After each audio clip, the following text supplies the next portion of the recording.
La escritora Cristina Rivera Garza nació en Tamaulipas en 1964. Estudió Sociología Urbana en la Facultad de Estudios Superiores Acatlán. Es doctora en Historia de América Latina y en Letras Humanas por la Universidad de Houston. En 2023 fue seleccionada miembro del Colegio Nacional. Ha sido reconocida con diversos premios, entre ellos el Ana Seger para Literatura Iberoamericana, el Premio Nacional de Cuentos San Luis Potosí por su libro La Guerra No Importa, el Premio Nacional de Novela José Rubén Romero y el Premio Sor Juana Inés de la Cruz 2001 por Nadie me verá llorar, y obtuvo el Premio Javier Villaurrutia por El Invencible Verano de Liliana. En esta sesión de Charlas Cazul, Cristina Rivera platicará acerca de su más reciente libro, Me llamo Cuerpo que no está. Cristina Rivera Garza, bienvenida a la Casa Universitaria del Libro de la UNAM. Estamos aquí por el tema de la poesía y una de las cosas que estuve mirando para refrescar un poco tu personalidad es que siempre poeta al lado, digamos, ¿no? Es decir, no nos hemos dado cuenta a veces, pero siempre narradora, poeta, digamos, ¿no? A mí me ha interesado muchísimo la poesía, leo muchísima poesía. Siempre he dicho que los narradores nos hace falta leer poesía, que debe ser parte de nuestra disciplina. Y de hecho, yo empecé publicando poesía. Mi primera publicación fue en esta revista Punto de Partida, la muy gloriosa y que todavía existe, Punto de Partida. ¿Dónde trabaja Axel? Mira nada más. Con Carmina Estrada. Qué bien. Pues ahí en algún año de finales del siglo XX, ya qué pena decir estos números, publiqué mi primer colección de poemas, que por cierto fue el mismo año en que otro poeta a quien quiero y respeto mucho, que es Juan Carlos Bautista, el autor de El Cantar del Marrakech. Él ganó el segundo lugar y yo gané el primer lugar, entonces siempre ha sido como que parte de esta iniciación poética. Y el otro dato de mi relación con la poesía tiene que ver, yo no sé si tú alguna vez estuviste en un taller de taquimecanografía. Sí, por supuesto. Porque eso era, por supuesto. Se usaba muchísimo. Sí, claro. En mi taller de taquimecanografía de la secundaria, una vez me dejaron transcribir. Teníamos que transcribir muchas hojas de un libro, era parte de nuestra disciplina. Y yo en la casa teníamos un libro de López Velarde, de sus poesías, de sus poemas, quiero decir. Y yo transcribí muchísimos poemas de ese libro que después, como parte del taller, se empastó en rojo, etcétera, etcétera. Pero ese trabajo de transcripción, que es una lectura tan cercana, ¿no?, al texto, transcribirlo a máquina, ¿no? máquina. Yo creo que me gustaría pensar que hay algo de esa influencia todavía en lo que estoy haciendo. Leí con mucho amor, con mucho cuidado a Rosario Castellanos, ahora que tengo el libro que escribió Sara Uribe y Verónica Gerber sobre Rosario Castellanos, me he estado acordando de lo importante que fue en esas primeras lecturas la dicción, la voz, una cosa muy potente, muy, muy convincente, muy sólida, ¿no?, de Rosario Castellanos, que todavía hasta el día de hoy me conmueve mucho. Entonces fueron como unos inicios muy, muy poéticos realmente, o que combinaron lecturas de poesía muy de cerca, nunca en contradicción, no en competencia, con lecturas también de narrativa, ¿no? Entonces ahí está la semillita. Me llama la atención esto que dices de la máquina de escribir, porque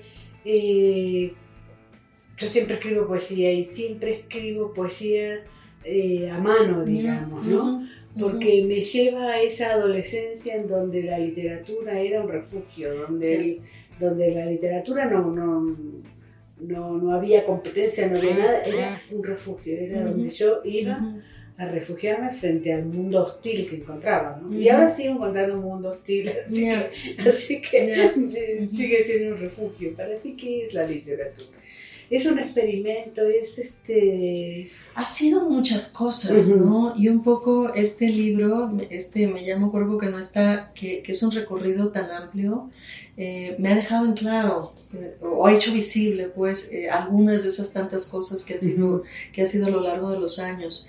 No sé, por ejemplo, en el primer libro, en La Más Mía, que es toda una exploración de la relación madre-hija, del cuerpo enfermo también, de la relación de ese cuerpo enfermo con el hospital público, con una ciudad en primavera. O sea, por ejemplo, ahí pareciera ser, hay una discusión también sobre el yo, qué es ser cuerpo y qué es tener yo, ¿no? Creo que se parecería un poco al refugio del que tú hablas, ¿no? Es decir, está pasando todo esto que pone en caos mi mundo, pero yo recuerdo, por ejemplo, en esas épocas que estábamos en el hospital, que yo me iba todos los días a la biblioteca del hospital a escribir un rato.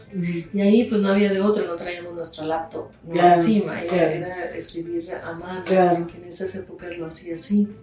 Pero había también una suspicacia de qué es ese yo, y de si la escritura era el lugar, ¿no?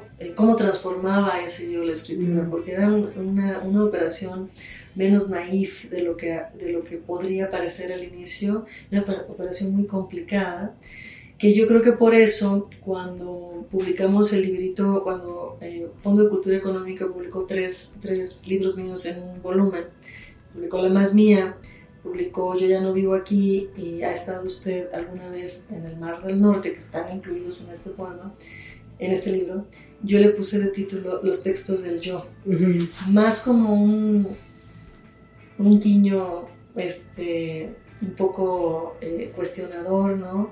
Menos en el sentido de aquí voy yo entera, ¿no? Sí. Sino en el sentido de que estos finalmente son textos que quieren producir un efecto de intimidad y de cercanía, y por eso utilizan este yo, pero que están también muy conscientes de que estoy escribiendo, de que esto no es nada más una expresión de mi vida, sino también una producción de otra realidad con elementos que son parte de mi persona, pero que también comparto con otros, ¿no? Entonces yo creo que va de eso, de claro que es un refugio, claro que es un lugar de una mutua vulnerabilidad, ¿no? Como lector también tienes que, tú traes tu experiencia, y si no muestras también, si no te recorres esa vulnerabilidad, será difícil también que un libro te toque, ¿no? Pero también como un lugar lúdico de experimentación, y como un lugar donde te levantas y ves el mundo y también le das vuelta a las cosas y tratas de como descomponer los mecanismos perfectos de este mundo hostil que nos acecha siempre, ¿no? Entonces han sido distintas cosas, y creo que el libro permite un poco ver esa... Yo no creo que sea una trayectoria en el sentido de que va mejorando, ¿no? Sino ese recorrido, ¿no? Ese andar por muchos lados. Tenemos prácticamente la misma edad, así que he recorrido toda tu carrera desde que te conocí, y siempre me pareció que la poesía en ti era un rasgo para no volverte loca, no sé por qué. Lo certifiqué un poco después con La Castañeda, lo certifiqué un poco con esa línea, digamos, ¿no? ¿Es así? El tema me ha interesado mucho, ¿no? Y lo has dicho tú, la salud mental en general. Bueno, es el corazón mismo de la primera novela que publiqué, de Nadie me verá llorar. Tuve que, como sabes muy bien, tuve que leer, tuve la oportunidad de leer expedientes médicos de este infame o famoso Hospital Psiquiátrico de México, que realmente me conmovieron un montón, ¿no? O sea, había veces que yo no podía seguir leyendo y tenía que dejar las cosas porque hay una experiencia atroz, fuerte, cruel muchas veces, ¿no? Y claro, uno no va hacia esos temas casualmente, ¿no? Yo creo que ese primer intento, después el libro ya de ensayos con La Castañeda, y después mi interés, por ejemplo, en poetas como Pizarnik, ¿no? Un interés que comparto con millones de personas, pues también está ahí la piedra de la locura, ¿no? El elemento de la locura. A lo mejor sí, a lo mejor tu intuición es cierta, a lo mejor hay una conciencia, o una forma de conciencia, una forma oscura de la conciencia respecto a esa posibilidad. Y a lo mejor este trabajo con el lenguaje médico, con el lenguaje del paciente, con el lenguaje de la poesía al respecto, tiene algo que ver con ir no aclarando el campo, pero sí volviéndolo algo tangible, ¿no? Algo material al alrededor. Como escritora eres una escritora muy armada, muy estructurada, sobre todo a partir de la investigación. Tú haces muchísima investigación. Cada libro tuyo produce algo, digamos. No podemos decir que sea malo o bueno. Es un libro que produce hechos que son inolvidables, ¿no? Como El Invencible Verano de Liliana, pero también La Geografía del Algodón, o sea, muchísimos libros. Y a mí me parece que en la poesía hay cierta libertad, cierto desparpajo también, me parece. No lo sé cómo escribes poesía, cómo la miras después, no puedo saberlo, pero me parece eso. Fíjate que, bueno, yo siempre he dicho que cuando estoy empezando a escribir, o me estoy metiendo en un proyecto, el gran reto es tolerar la incertidumbre, porque no sabes bien a bien qué estás escribiendo, ¿no? Hasta ya muy entrado en el proyecto, al menos así me pasa. Y trabajo muy de cerca con la intuición también. Pareciera que no, pero sí hay digo, parte de la investigación tal vez es irle allanando el camino a la intuición y a lo que la intuición hace, y al dejarse llevar y desvariar, ¿no? Y en lo que respecta, y eso yo creo que para ambas cosas, para cualquier género, ¿no? Estoy hablando en general de proyectos de escritura. Qué interesante que menciones lo de la poesía, porque algo que procuro tener muy, muy en claro, sobre todo en un terreno donde me muevo con mayor precaución, pongámoslo así, procuro tener muy en claro como las tradiciones a las que estoy apelando, ¿no? Ya sea para honrarlas o para deshonrarlas, o sea, no estoy diciendo que sea para obedecerlas, pero sí como para tener en claro el territorio que voy pisando, ¿no? Creo que ya una vez ahí, las cosas pueden irse para cualquier lado, ¿no? Por ejemplo, me ha interesado y está muy presente el tema de la violencia, y especialmente la violencia de género, en varios de mis libros, y uno de los libros incluidos aquí es el libro de poesía La muerte me da, que en su momento fue el último capítulo de la novela La muerte me da, y que existió aparte como un librito que publicó esta editorial independiente Unos. Pero ahí, para mí, el reto, ¿no?, era menos traer a colación qué es lo que yo pienso como autora, y más cómo esta violencia ha ido estructurando algo con lo que creo que todos lectores estamos familiarizados, como es la nota roja. Entonces era traer a colación ese lenguaje de la nota roja, ¿no?, el lenguaje de los reportes de la morgue, o sea, esos otros lenguajes que forman parte de una idea de la poesía como un proyecto documental. Entonces, digamos que estas cosas yo las tengo que tener claras, ¿no? Si no sería complicado para mí escribir. Pero una vez que estos cimientos están claros, lo que pasa ya con los materiales, creo que eso sí ya es parte de lo que hace a un proyecto un nuevo proyecto, no una repetición de cosas anteriores, ¿no? Y creo que hay un ejercicio más o menos similar, aunque de un tono distinto, un poco más jocoso, en la imaginación pública, donde también el asunto es el cuerpo, es la enfermedad, enfermedades muy poco glamurosas, ¿no?, desde la tos hasta el hongo que te sale en la uña, pero con el lenguaje de la Wikipedia, con el Wikipedias, como lo llamo, ¿no? Entonces hay una intención de abarcar o traer a colación estos lenguajes no prestigiosos de la poesía, para ver también qué hacemos con eso en relación a la vida cotidiana y a la lectura. La poesía es un documental de la violencia en México. No sé por qué, pero es así. Algunos libros de mujeres también. Y no así la novela negra ni la novela policial, digamos, que se marcan mucho más dentro de lo que es el género, digamos, ¿no? Interesante. Vamos a hacer el género. Y yo me peleo muchísimo con los escritores porque no está esa violencia. ¿Qué pasa con medir y con condimentarse con la violencia? Fíjate que ahorita este comentario me interesa muchísimo lo que estás diciendo. Es como si los géneros tradicionales como los recibimos estuvieran mal preparados para contar historias alternativas de la violencia. Nos han contado como si todavía estuvieran muy engarzados, muy atrincherados con las narrativas en general patriarcales, narrativas del poder, ¿no? Y el detective, ¿no? Sí, y la mujer muerta, claro. La mujer muerta, claro. Es la fórmula que le ha dado tanto que hacer. No a toda la novela negra, pero casi a una buena parte. Sí. Y me parece interesante la contraparte que mencionas, porque te tengo que contar una pequeña anécdota.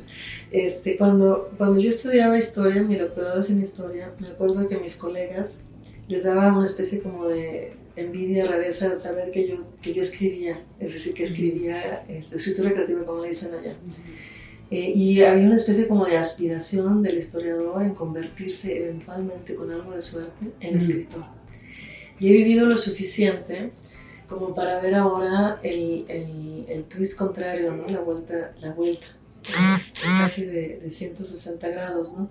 De muchos libros de poesía contemporáneos, que incluyen pies de página, ¿no? Que traen citas textuales, que traen documentos a colación, como si los poetas ahora fueran los que quisieran convertirse en historiadores, ¿no?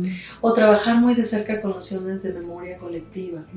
Y al hacerlo están cuestionando qué es la poesía, ¿no? Si la poesía es realmente, solo se define por la belleza, ¿no?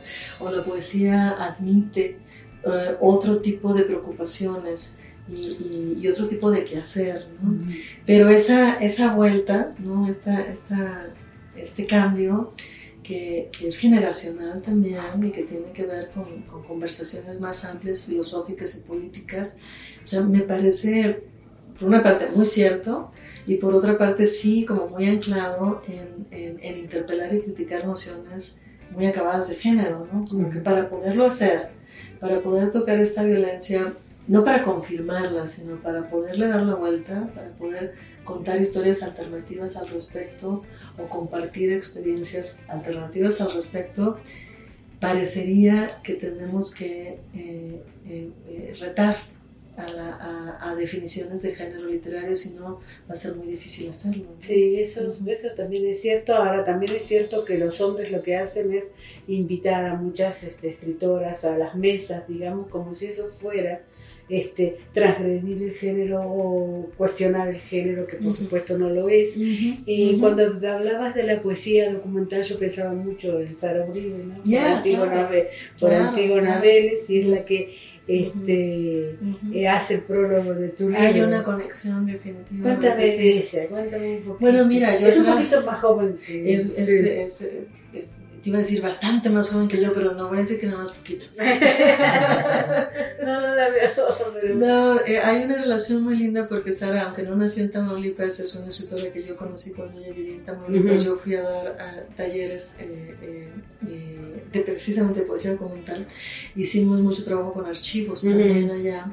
Y bueno, Sara, su genio, su talento y demás, produjo esta obra que para mí es un libro fundamental, ¿no? de inicios del siglo XXI, junto con el otro libro de poesía de Gerardo Arana, que se llama Bulgaria Mexicali, que entre otras cosas incluye una reescritura de La Suave Patria de Velarde.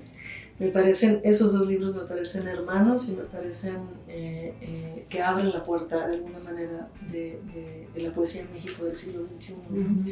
Pero bueno, con Sara tenemos una conversación abierta, constante. Ella por supuesto ha seguido con sus propias preocupaciones y su estética y demás. Y bueno, le agradecí mucho el prólogo, por supuesto. Me encantan estos momentos de solidaridad y de lectura mutua, ¿no? Que bueno, está presente con Sara, pero que también por fortuna comparto con escritoras y escritores también de la nueva generación. Yo creo que por ahí hay cosas pasando bien interesantes. ¿Cómo te has movido en el medio de la literatura mexicana, teniendo en cuenta que son pocos los escritores destinados a escarbar en el canon, ¿no? Digamos, tú lo hiciste con Rufo y fue maravilloso. Y ahora me dices de Gerardo Arana con Velarde. ¿Qué pasa, no? ¿Qué pasa con los escritores que cuando hacen un perfil de algún escritor pasado, todo maravilla, todo, no hay en ese sentido una búsqueda, una crítica, ¿no? ¿Tú te acuerdas de esta frase de Marguerite Yourcenar que decía, era algo medio cheesy, ¿no? Pero era como que era mejor amar con los ojos abiertos, o que el amor era tener los ojos abiertos, no me acuerdo muy bien, pero eran los ojos abiertos. Y a mí me ha parecido que bueno, yo admiro el trabajo de muchos y muchas escritoras, pero eso no implica que no tenga mis asegúnes, ¿no? Con ellos. Y me parece que es nuestro trabajo como lectores críticos, ¿no? Igual que Rosario Castellanos fue muy importante en mis primeras lecturas, pues por supuesto Juan Rulfo lo fue también, pues, es totalmente innegable, como también lo fue Octavio Paz, ¿no? O sea, obviamente no podemos decir que no.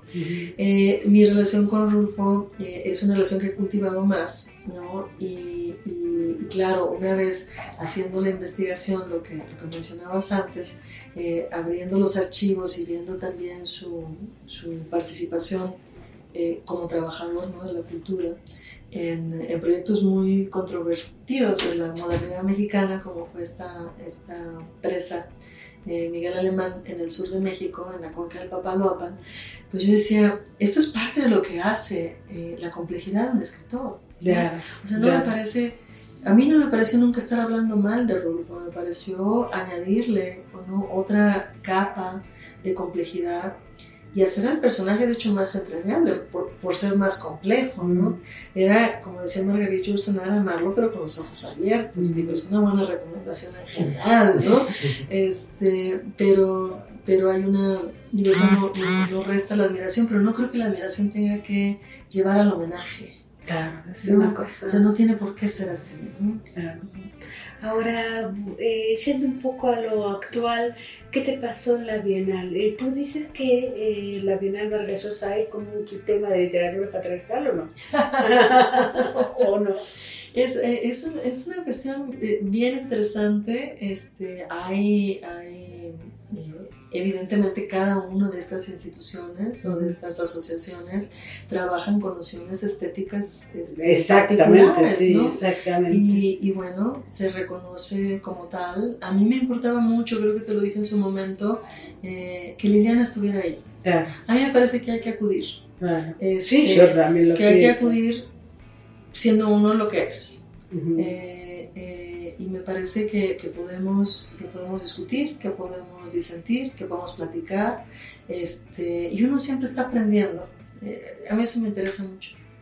Una de las cosas que yo decía, yo leí las dos novelas, me parecen maravillosas, la de Toscana y la tuya, pero yo decía, de acuerdo a los criterios estéticos de la Bienal, seguramente va a ganar Toscana, porque es lo que tú dices, digamos, hay unos criterios estéticos, pero una de las cosas que más me emocionó era Toscana diciendo que era muy amigo tuyo desde hace muchísimo tiempo. Pero es que empezamos y no somos rivales para nada. Empezamos juntos. Sabes que la primera beca que yo tuve, bueno, otra vez tengo que volver a mencionar el siglo XX, qué pena me da esto, o sea, uno muestra el cobre en todo momento, pero tuvimos la beca del FONCA juntos el mismo año. Él estaba trabajando en Santa María del Circo, yo estaba trabajando en Nadie me verá llorar, ¿no? Entonces, digamos, empezamos el mismo tiempo, hemos coincidido en una infinidad de encuentros, festivales, ferias del libro y demás. Entonces, yo creo que nos hemos aprendido a leer, somos escritores distintos, por supuesto, y qué bien, ¿no? Imagínate ser el mismo tipo de escritor de una misma generación, sería terrible. ¿Qué diría eso del sistema literario mexicano? Bueno, otra cosa que nos dice es que este miedo de que las becas pueden uniformizar el trabajo de los escritores, queda claro que no. O sea, hay ahí un apoyo que sigo viendo como muy necesario y que no necesariamente conduce a ningún tipo de homogeneidad o uniformidad en el estilo ni en la búsqueda, ¿no? Entonces ya somos de esa generación que ¿qué le podemos hacer? Duele ver irse a $100,000, por supuesto, claro, pero qué bien, claro. todo lo demás. Claro.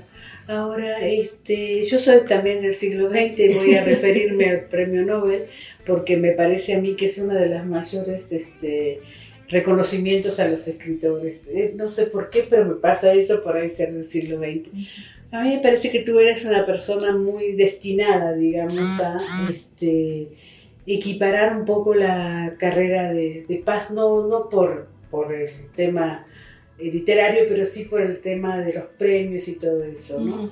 De hecho, bueno, has tenido muchísimos premios y me parece que eres una persona sólida, muy sólida en lo que es la escritura, digamos, ¿no? Estamos hablando ahora de los poemas, pero podemos hablar mañana de los ensayos, de las investigaciones. Has dado muchísimos cursos. Eres una persona muy prendida a lo que es la literatura. Me parece que eres una de las personas más sabiondas en términos qué bonita de palabra. Literatura. Me encanta esa palabra que por muchos años fue utilizada de manera peyorativa, ¿no? O sea, era un hombre letrado, la mujer siempre sabionda. Pero qué bien darle la vuelta a la palabra y hacerla decir otra cosa. Pero fíjate que, bueno, para empezar, yo creo que cuando tomas esta práctica, ¿no? Este oficio en serio, realmente los premios, o sea, uno no escribe para recibir premios, ¿no? Claro, cuando llegan, qué felicidad, sobre todo por lo que representan en términos de distribución, ¿no? Y de ampliar una conversación, que eso siempre se agradece mucho. Pero por otra parte, yo creo que por muchos años vivimos con la noción de que el escritor, y eso sí era el escritor, se encargaba solo de escribir textos y el punto máximo siempre era, el objetivo máximo era vivir de los textos que publicaban. Un poco ese es el estereotipo del escritor, y es la foto del escritor delante de su librero viviendo el infinito, ¿no? Siempre estas cosas. Y creo que yo soy parte de otro tipo de vida de escritora. Yo creo que aquí la diferencia de género tiene mucho que ver. Hay una serie de presiones en la vida cotidiana, de trabajos domésticos, de trabajos de muchos tipos que siguen recayendo en los hombros de las mujeres, y de eso no nos escapamos las escritoras, creo que en general, ¿no? Y también para mí ha sido muy importante, como yo no vengo de una familia con dinero y he tenido que mantenerme toda la vida, entonces la relación, por ejemplo, con mi trabajo, que es en la academia, ha sido muy, muy importante. Y en lugar de verlo como una traba, ¿no? Un obstáculo, para mí también ha sido un espacio de producir otra vida de escritora, ¿no? Entonces, por ejemplo, ahorita yo estoy dirigiendo un programa que me interesa muchísimo, al que le he dedicado muchísimo tiempo, que es este doctorado en escritura creativa en español de la Universidad de Houston, y le he dedicado mucho tiempo como escritora. Es decir, claro, el dedicarle tiempo a este proyecto me ha quitado horas de estar frente a la computadora, pero me ha dado muchas horas más en referencia a pensar, ¿no? en el acto de producir escritura, ¿no? Entonces yo creo que hay esas conexiones que son interdisciplinarias, que son necesariamente interdisciplinarias. En mi caso, como se han llevado a cabo en Estados Unidos, pues son binacionales, son bilingües o multilingües. Entonces toda esa experiencia conforma otra idea de lo que es ser escritora. A lo mejor me siguen tomando fotos todavía frente al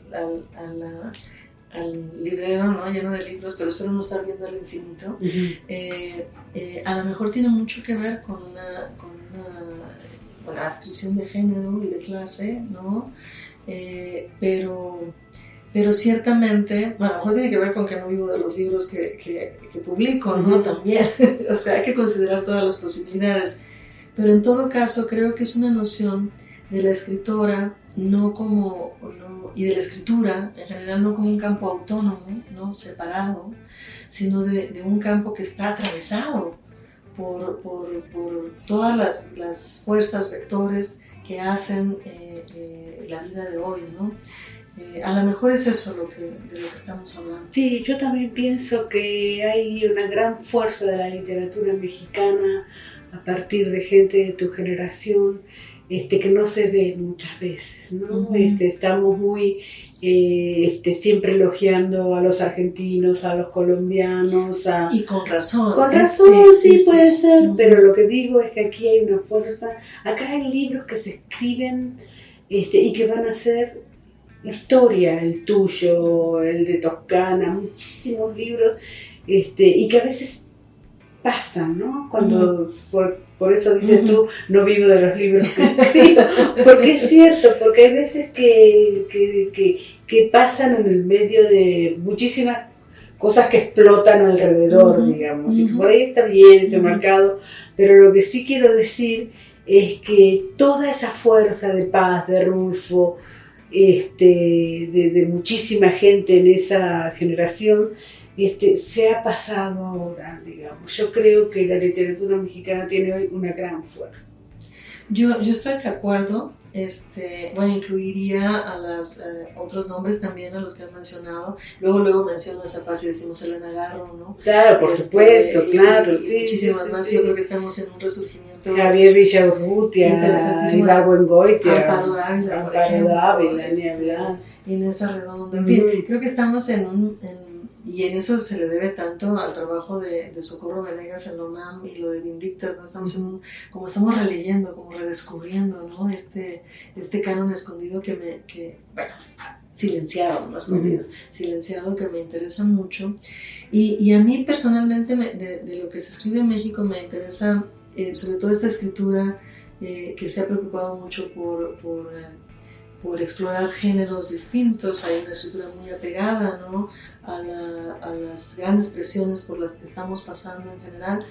La migración es una de ellas, la violencia de género. A mí me parece que son dos de nuestras grandes presiones y de nuestras grandes tragedias, que no tendrían que serlo.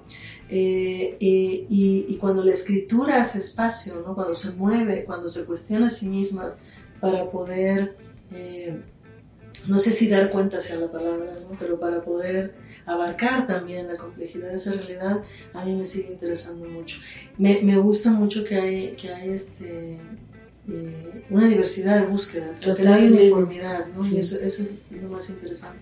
Bueno, vamos a ir terminando y fundamentalmente te tengo que felicitar por tu ingreso al Colegio Nacional. ¿Qué te pasa con eso, digamos? A mí por lo pronto me produce la entrada a un nuevo discurso, ¿no? Y eso es fundamental. ¿Sabes que estaba, el otro día salió un libro sobre cartas de Rosario Castellanos, donde todos nos enteramos que fue nominada al Colegio Nacional en 1971-72. Finalmente no la aceptaron, como ya sabemos. Y no sé, leyendo eso me hacía la pregunta, ¿qué habría sido de la literatura mexicana si Rosario Castellanos hubiera estado ahí en ese sitio, ¿no?